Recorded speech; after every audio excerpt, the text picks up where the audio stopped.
And totally आपकी मर्जी, आप टोटली दोनों सेम फील्ड्स रखो, डिफरेंट फील्ड्स रखो, डजेंट मैटर। तो कोई हसल नहीं है, कोई बैंक स्टेटमेंट कुछ नहीं चाहिए। अगेन शेंजन कंट्री है इसमें, और आपको मतलब क्या ही सबसे बड़ा बेनिफिट चाहिए, जिनमें आप अप्लाई भी कर सकते हैं फ्री ऑफ कॉस्ट, आपका 1 रुपया नहीं लगेगा। Hello hello, mike check. Mike तो चेक करना पड़ेगा क्योंकि मैं करने वाली हूँ इस साल की सबसे बड़ी अनाउंसमेंट। जी हाँ, टॉप 5 स्कॉलरशिप जो कि आप 2026 में अवेल कर सकते हैं, लेकिन अप्लाई तो 2025 में करना होगा। So watch the video till and.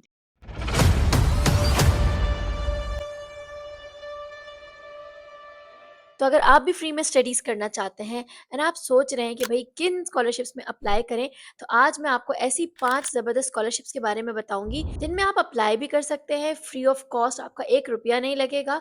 Plus अगर आपको स्कॉलरशिप मिल जाती है, ट्यूशन फी वेव ऑफ होने के साथ साथ आपको मंथली स्टाइपेंड भी मिलेगा, मेडिकल फैसिलिटीज़ भी मिलेंगी, ट्रांसपोर्टेशन के फंड्स मिलेंगे, सेटलमेंट अलाउंस मिलेंगे, इसके अलावा एयर फेयर भी मिलेगा। तो आपको और क्या चाहिए। सबसे पहली स्कॉलरशिप जो मैंने आज आप लोगों के लिए शॉर्टलिस्ट की है, दैट इज स्टाइपेंडियम हंगारिकम स्कॉलरशिप, जो कि हंगरी की स्कॉलरशिप है।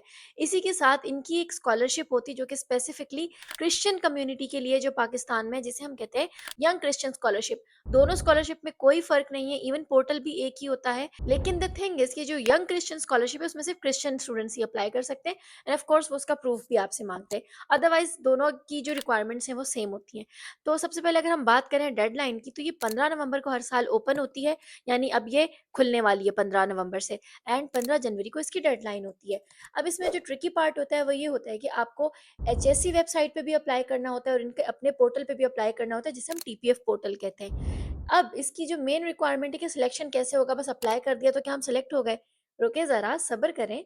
आपको इसमें एचएससी सेंडिंग पार्टनर मिलेगा। तो जहाँ एचएससी सेंडिंग पार्टनर है, एचएससी कैसे आपको शॉर्टलिस्ट करेगा? हमारी सब डिग्रियों को एक तरफ कर दिया जाता है और हमसे एक टेस्ट लिया जाता है जिसे हम कहते हैं हैट या यूसेट का टेस्ट। तो जो स्टूडेंट्स बैचलर्स के लिए अप्लाई करते हैं वो यूसेट का टेस्ट देते हैं, और वो स्टूडेंट्स जो एमएस या पीएचडी के लिए अप्लाई करते हैं वो हैट का टेस्ट देते हैं।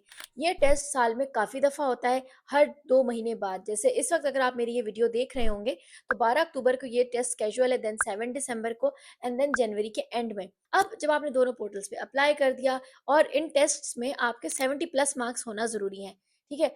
मैक्सिमम आप 2 यूनिवर्सिटीज़ में अप्लाई कर सकते हो, एंड टोटली आपकी मर्जी, आप टोटली दोनों सेम फील्ड्स रखो, डिफरेंट फील्ड्स रखो, डजेंट मैटर। अब इसमें एक और मैं आपको इंपॉर्टेंट बात बताती चलूँ कि जो एचएससी का टेस्ट है उसमें 70+ मार्क्स लेना इंतहाई ज़रूरी है। और अगर आप मेडिसिन की फील्ड में जा रहे हो तो 90 तक आपको मार्क्स लेने होंगे, एंड एमडी कैट आपका 50% मार्क्स साथ क्लियर होना चाहिए अगर आप मेडिसिन, डेंटिस्ट्री, फार्मेसी की फील्ड में अप्लाई कर रहे हैं। और एज की पहले रिस्ट्रिक्शंस थी, अब कोई रिस्ट्रिक्शंस नहीं है, तो आप आराम से अप्लाई कर सकते हैं। इसके अलावा ये स्कॉलरशिप फुली फंडेड है, यानी आपके एयर फेयर से लेके आपकी एम्बेसी फी से लेके कोई चीज़ रिक्वायर्ड नहीं है। इवन आपकी tuition fee fully wave of हो जाएगी, आपको मंथली स्टाइपेंड मिलेगा, एंड इसके अलावा आपको कोई बैंक स्टेटमेंट भी रिक्वायर्ड नहीं होती है। तो लाइक कंप्लीटली जिसे कहते हैं ना फुली फंडेड वाला सीन होता है। हाँ, लेकिन जो आप टेस्ट देते हो एचएससी का, यूसेट वाले 1700 उस टेस्ट की फ़ी जमा करते हैं, जबकि हैट वाले इस टेस्ट की फ़ी जमा करते हैं 2000 रुपीज़। एंड अगेन वही आपके डिग्री अटेस्टेशन वगैरह वो जो बेसिक चीज़ें उस पर खर्चा आएगा, अदरवाइज आपको ये कंप्लीट फ्री पड़ेगी।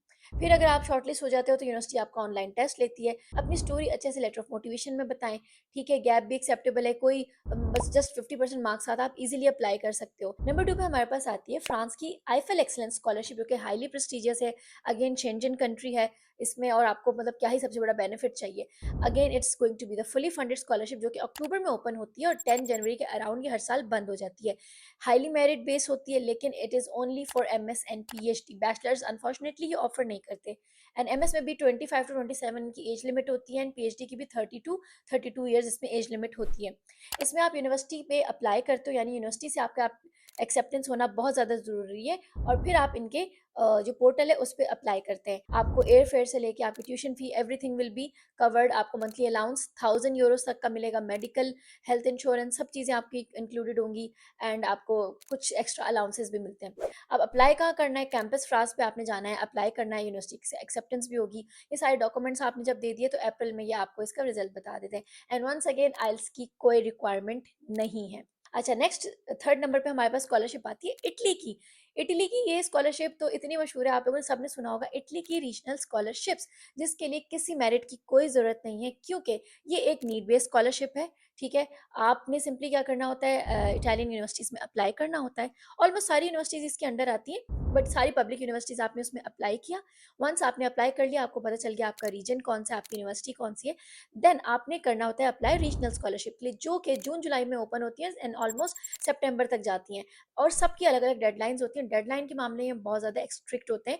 तो अगर आपको देखना है कि भई आपने जिस यूनिवर्सिटी में अप्लाई किया है, उसी की वेबसाइट पे कॉल ऑफ एप्लीकेशंस आती हैं, और मैंने हर रीजनल स्कॉलरशिप पे अलग-अलग भी बहुत सारी वीडियोज़ बनाई हैं, चाहे तो आप वो वाली भी देख सकते हैं। इसके अलावा क्योंकि मैंने कहा ये नीड बेस्ड स्कॉलरशिप है, तो आप ये कैसे प्रूव करोगे? तो इसमें आपकी आईएसई वैल्यू बनती है, जिसमें आपकी family income yearly 79 lakh Pakistani rupees से कम होनी चाहिए। अब हम बात करते हैं साउथ कोरिया की ग्लोबल कोरियन स्कॉलरशिप के बारे में। तो अगर आप कोरियन ड्रामों के फैन हैं और आप कोरिया जाके पढ़ना चाहते हैं, then this scholarship is for you. Again fully funded होती है, सारी ट्यूशन फी कवर होती है, मंथली अलाउंस मिलता है, अकोमोडेशन कवर होती है, meals, transport, medical, health insurance, हर चीज़ इसमें कवर होती है।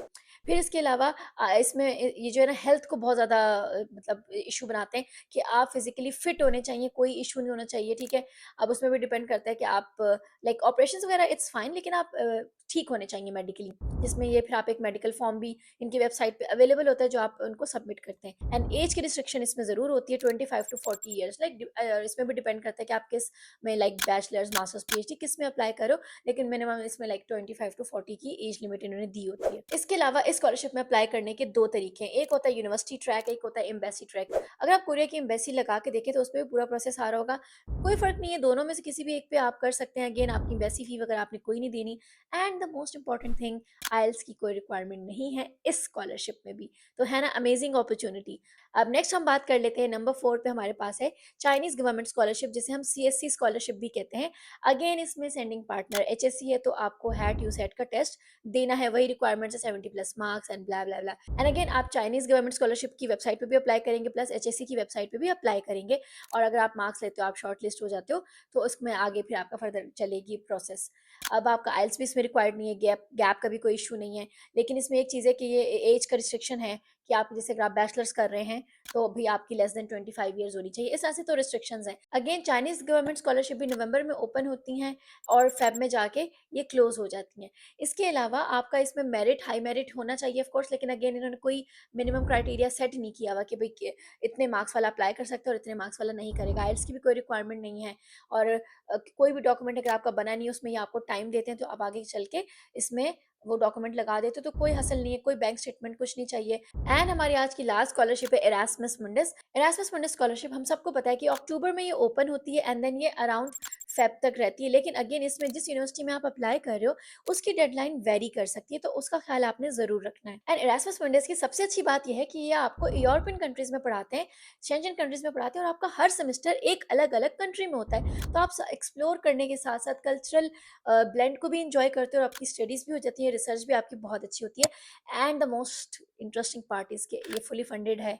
आपको आइल्स की रिक्वायरमेंट ज़रूर होती है, हाइली कॉम्पिटिटिव भी होती है, इसका लेटर ऑफ मोटिवेशन भी बहुत ज़्यादा लाइक आपको अच्छे से लिखना पड़ता है, प्लेजरिज्म फ्री होना चाहिए। अगेन अगर आपने इसमें अप्लाई करना है, तो इसका एक कैटलॉग होता है, उसमें आप देखते हो कि भाई आपने किस यूनिवर्सिटी में अप्लाई करना है, कौन से उसके साथ अलाइन कर रहा है, फिर आप इनकी वेबसाइट पे जो यूनिवर्सिटी की होती है उस पे भी अप्लाई करते हैं, एंड देन एरास्मस मुंडस की स्कॉलरशिप पोर्टल पे भी अप्लाई करते हैं। इट मीन्स आपका यूनिवर्सिटी से एक्सेप्टेंस इसमें होना फिर वहाँ पे ज़रूरी होता है, but unfortunately this is only for masters. इसके अलावा एज की भी कोई रिस्ट्रिक्शन नहीं होती है इसमें, अनटिल अनलेस आप कोई 50 इयर्स के ना हो, लेकिन वैसा ये है कि इसमें एज की कोई रिस्ट्रिक्शन नहीं है। एंड वही जैसे सारी फैसिलिटीज़ बाकी में मिल रही है, इसमें भी मिलेगी आपको, एयर फेयर मिलेगा, आपको एम्बेसी की कोई फ़ी नहीं देनी होगी, और आपका 1 रुपया लगे बगैर आपने यहाँ पे सब कुछ करना है। एंड मैंने आपको जितनी भी स्कॉलरशिप्स बताई हैं, इसमें कहीं पे भी एप्लीकेशन फ़ी, मतलब पैसों की इन्वॉल्वमेंट है ही नहीं। सिर्फ़ वो स्कॉलरशिप जिसमें एचएससी आपका सेंडिंग पार्टनर है, उसमें जो है ना थोड़ा बहुत पैसों का उसमें है, तो वो आप मैनेज कर सकते हो, इतनी ज़्यादा कोई हाई फीस नहीं है। तो I hope I covered everything. If you have any questions, write down in the comment section. Thank you, अल्लाह हाफ़िज़ एवरीवन।